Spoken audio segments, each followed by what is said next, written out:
ചിലർക്കൊരു പ്രത്യേക എനർജി ഉണ്ട്. ആ എനർജിക്ക് പലപ്പോഴും നമ്മൾ പറയുന്ന പേരാണ് നല്ല കരിസ്മയുള്ള ആൾ, ഭയങ്കര എനർജറ്റിക്കാണ്, വൈബ്രൻ്റ് ആണെന്നൊക്കെ പറയില്ലേ. വളരെ ശാന്തവും വളരെ സ്നേഹവും ഭയങ്കര ജീവനുള്ള ഒരു എനർജിയുള്ള ആൾക്കാരുണ്ടാവും. പലപ്പോഴും ഇങ്ങനെയുള്ള വ്യക്തികളെ നമ്മളറിയാതെ തന്നെ നമ്മൾ ആകർഷിക്കപ്പെടും, അങ്ങനെ ഇഷ്ടപ്പെട്ടു പോകും. പക്ഷേ ഈ പറയുന്ന നമ്മൾ ആകർഷിക്കപ്പെട്ട വ്യക്തികളുടെ ഉള്ളിൽ അവർ ഇപ്പോഴും യുദ്ധം ചെയ്യുന്ന ചില കാര്യങ്ങളുണ്ടാവും. അവർ ചിലപ്പോൾ ഒരു ഹീലിംഗ് പ്രോസസ്സിലായിരിക്കും. അപ്പോൾ ശരിക്കും പറഞ്ഞാൽ നമ്മൾ ഇതൊന്നും അറിയത്തില്ല. അങ്ങനെ ആ ഹീലിംഗ് പ്രോസസ്സിലൂടെ പോകുന്ന വ്യക്തികൾ പലപ്പോഴും ഒരു അഡിക്ഷനിലേക്ക് വഴുതി പോകാനുള്ള ചാൻസ് കൂടുതലാണ്.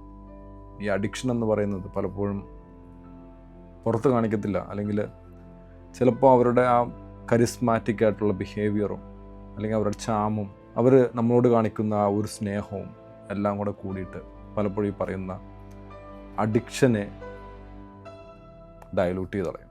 ചിലപ്പോൾ തിരിച്ചറിഞ്ഞാലും നമ്മൾ അതിനെ ഓക്കെ, എനിക്ക് ബാക്കിയെല്ലാം കിട്ടുന്നുണ്ട്, അപ്പോൾ ഇത് ഓക്കെ ആണെന്നുള്ളൊരു മട്ടിലേക്ക് നമ്മൾ പോകും.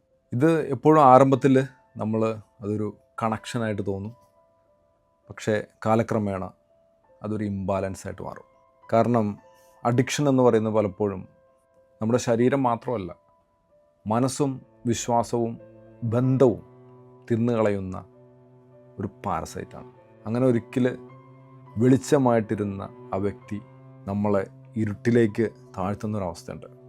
ആ അവസ്ഥയിൽ നിങ്ങൾ അവരെ കൂടുതൽ ശ്രദ്ധിക്കാൻ തുടങ്ങും, അവരോട് സഹിക്കാനും ക്ഷമിക്കാനും എല്ലാം തുടങ്ങും.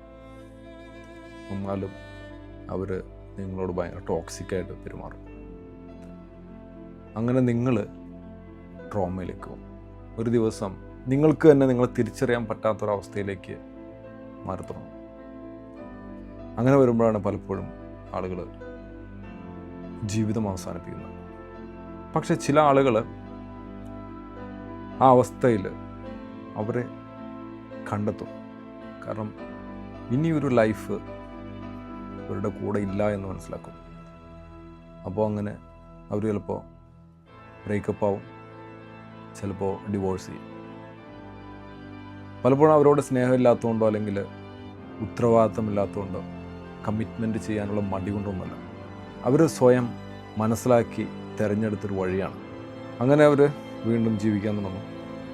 പലപ്പോഴും ഈ പറയുന്ന സെയിം എനർജിയുള്ള പക്ഷേ ടോക്സിക് അല്ലാത്ത ഒരാളെ കണ്ടുകിട്ടും. അങ്ങനെ അവരുടെ ഹീലിംഗ് എന്ന് പറയുന്നത് തുടങ്ങും. അവിടെ അവർ പലപ്പോഴും സമാധാനം കണ്ടെത്തും. അവിടെ സത്യസന്ധമായ സ്നേഹം അവർ രുചിക്കപ്പെടും. അങ്ങനെ ആദ്യമായിട്ട് സ്നേഹം എന്ന് പറയുന്നതിന് പടവെട്ടണ്ടാത്തൊരവസ്ഥയിലേക്ക് അവർ വരും.